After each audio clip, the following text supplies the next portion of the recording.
Welcome to 8-Limb Life, a podcast on living the 8 limbs of yoga, one step at a time. My name is Andra, and I am grateful you are sharing your time and presence with me as we explore this sacred wisdom. These teachings are ancient, but they're not meant to live in the past. They show up in how we speak, how we act, how we relate to others, and to ourselves. Each episode explores one of the limbs and how we can bring this wisdom into modern life. This is 8-Limb Life.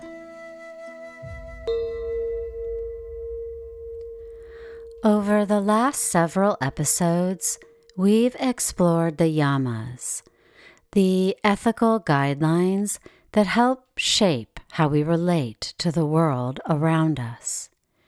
The yamas asked us to consider our relationships with others, as well as how we speak, act, consume, and engage with life.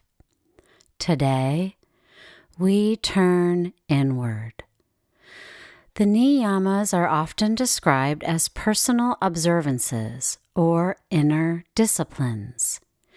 If the yamas helped create harmony in our relationships, the Niyamas help create harmony within ourselves. They're not rules or commandments. They are practices, ways of cultivating a life that is clear, meaningful, and aligned with our deepest values. Many people come to yoga for movement. We arrive for flexibility, strength, stress relief, or perhaps simply because a friend invited us to class.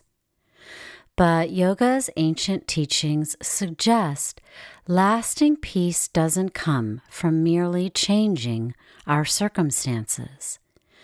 It comes from changing our relationship to our circumstances. This is where the niyamas live. Let's take a moment to visit each niyama. We'll begin with Saucha, often translated as purity or cleanliness, not perfection or obsessing, simply finding what supports clarity and what creates clutter in our homes, our schedules, and most importantly, in our minds. You could think of this principle as polishing the mirror of your mind. When the mirror is covered with dust, we mistake the dust for reality. We react from old habits, distractions, assumptions, resentments, and mental clutter. As we practice Saucha, we gently clear away what has accumulated so that our true nature and the world around us can be seen more clearly. Next, we'll visit Santosha, which is often viewed as the second niyama. Santosha, or contentment, doesn't mean giving up ambition. It means learning to appreciate this moment while still working toward what matters. As it is so beautifully illustrated in the Yamas and Niyamas by Deborah Adele, we tend to look at other people's lives and see what is missing in our own. We look across the fence and see what we don't have, rather than look inside the fence and enjoy what we do have. This is the foundation of Santosha. Let's look at a story from the Buddhist tradition that helps us to better understand this principle. There was a monk who lived in a small hut at the edge of a forest. He owned very little, a simple robe, a bowl for his meals, a blanket for cold nights. One evening while he was away, thieves broke into his hut. They searched the room, peering into every corner, hoping to find something valuable. But there was almost nothing there. No jewelry, no money, no treasures hidden beneath the floorboards. Frustrated, they gathered the few possessions they could find and left. Later that night, the monk returned home. His few belongings were gone. He stood quietly in the doorway for a moment. Then he looked up. Above the trees hung a brilliant full moon, casting silver light across the forest and through the empty room. The monk gazed at the moon and said, "Poor souls, I wish I could have given them this beautiful moon." At first, it may be hard to relate to this teaching. For many of us, if we came home to find our house had been robbed, we would not be admiring the moon. But the story isn't asking us to pretend that loss doesn't hurt. It's inviting us to notice something deeper.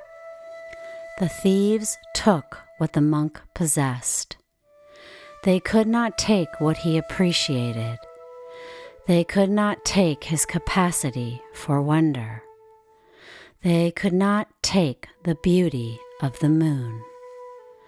The practice and principle of Santosha, or contentment, isn't about convincing ourselves that everything is perfect. It's about recognizing that even when something is missing, not everything is missing. Even when life is difficult, some beauty remains. Next, we'll look at the third of the Niyamas, Tapas, often thought of as disciplined effort. Tapas literally means heat, the transformative fire generated through consistent practice. It's the willingness to do what serves us on our journey, the small actions repeated over time that quietly reshape our lives. The fourth niyama, or Svadhyaya, is the principle of self-study. This can include reading sacred texts, reflection, journaling, meditation, or simply paying attention. Most of us spend years learning about the world. Svadhyaya invites us to become students of our own minds. The final niyama, Ishvara Pranidhana, or surrender, is perhaps the most misunderstood of the niyamas.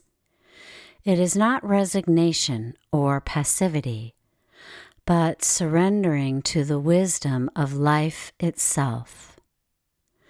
Let us think of two gardeners. Both plant seeds on the same day. The first gardener spends each morning digging up the soil to check whether the seed is growing. He worries constantly. He compares his garden to everyone else's. He becomes frustrated when growth doesn't happen on his schedule. The second gardener works diligently. She waters the soil, removes the weeds, and tends to the garden with care. But she understands that growth unfolds according to its own rhythm. She can provide the conditions. She cannot force the flowers to bloom. This is how we practice the niyamas.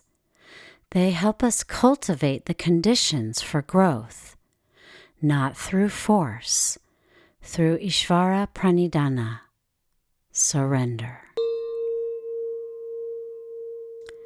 Imagine someone, we'll call her Sarah. Sarah wakes up and checks her phone before getting out of bed. She sees a difficult email and remembers a disagreement she had with a friend. She feels a wave of anxiety. By noon that day, she's distracted, irritated, and convinced that everything is going wrong. Nothing dramatic has happened. It's a very human day. And the Niyamas offer us a way of meeting it.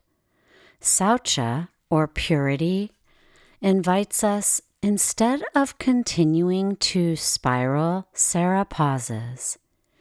She closes the 20 browser tabs on her computer. She takes 5 deep breaths. She tidies her desk before returning to work. Outwardly, she's cleaning her space. Inwardly, she's reducing the mental clutter that keeps her from seeing clearly.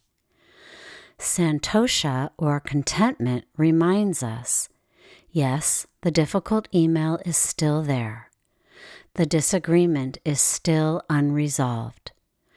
But Sarah notices she is sitting in a safe room, drinking a cup of tea, with enough time to respond thoughtfully. She doesn't pretend everything is perfect. She simply stops arguing with the fact that this is the day she's been given. Tapas, or heat, or discipline, might say, even though you don't feel like taking a walk, it might help. She goes not because she enjoys it in the moment, but because she knows movement helps her return to herself. Tapas is not punishment. It's the steady willingness to do what nourishes us, even when motivation is absent. Svadhyaya, or self-study, might help us to see more clearly. As Sarah walks, she realizes that the email upset her far more than it should have. She becomes curious. Why did that hit such a nerve? Instead of blaming her friend, she notices an old pattern, a fear of disappointing people. That's Svadhyaya, self-study.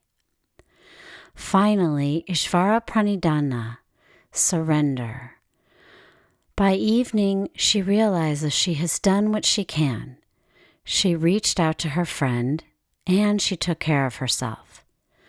The outcomes are no longer hers to control. She lets go of the need to manage everyone's reactions and trusts that life will unfold as it will. What is it the Niyamas do? Together, they transform our experience, not by changing circumstances, but by changing our relationship to them. This may actually be the heart of the Niyamas. They don't necessarily change what happens. They change how we meet what happens. Think of a monk walking at night beside a pond. The moon was reflected perfectly on the still surface of the water. As he watched, a gust of wind rippled the pond, and the moon seemed to shatter into 1,000 pieces. For a moment he felt sad, as though something beautiful had been lost. Then he looked up. The moon itself was untouched. Only the reflection had changed. The monk laughed. The moon had never been broken. Only the water had been disturbed. The yogic tradition teaches that beneath all of our habits, worries, and reactions, there is something whole and steady. We often mistake the ripples for reality. But the Niyamas invite us to tend the water rather than chasing the reflection. Saucha is clearing what muddies the water, whether that's clutter in our home, agitation in our body, or resentment in our heart. Santosha is recognizing that the moon is already complete, even when the water isn't perfectly still. Tapas is the willingness to keep returning to practice day after day so the water can settle. Svadhyaya is looking honestly at the ripples and learning from them rather than denying them. Ishvara Pranidhana is trusting that the moon remains whole, even when we cannot see it clearly. Yoga happens in these moments as much as it happens in any posture. The Niyamas remind us that practice is not separate from life. It is life. In the coming episodes, we'll explore each of these niyamas individually. We'll look at what they mean, where they come from, and perhaps most importantly, how they can be practiced in ordinary life. Until next time, may your practice bring you a little more clarity, a little more contentment, and a little more awareness to your day. If there is anyone you know who may find these teachings meaningful, I invite you to share this podcast with them. And if they're meaningful to you, you might consider subscribing. Thank you for sharing your time and presence with me, exploring the 8-limb life. My name is Andra, and I look forward to connecting with you more deeply with each and every episode. If you'd like to stay for an additional reading, I will share one at the end of each episode. May joy, love, peace, and laughter fill your lives and the lives of those around you. Namaste. A poem by Rumi called The Guest House beautifully captures the niyamas. This being human is a guest house, every morning a new arrival, a joy, a depression, a meanness. Some momentary awareness comes as an unexpected visitor. Welcome and entertain them all. Even if they're a crowd of sorrows who violently sweep your house empty of all its furniture, still, treat each guest honorably. He may be clearing you out for some new delight. The dark thought, the shame, the malice, meet them at the door laughing and invite them in. Be grateful for whoever comes, because each has been sent as a guide from beyond.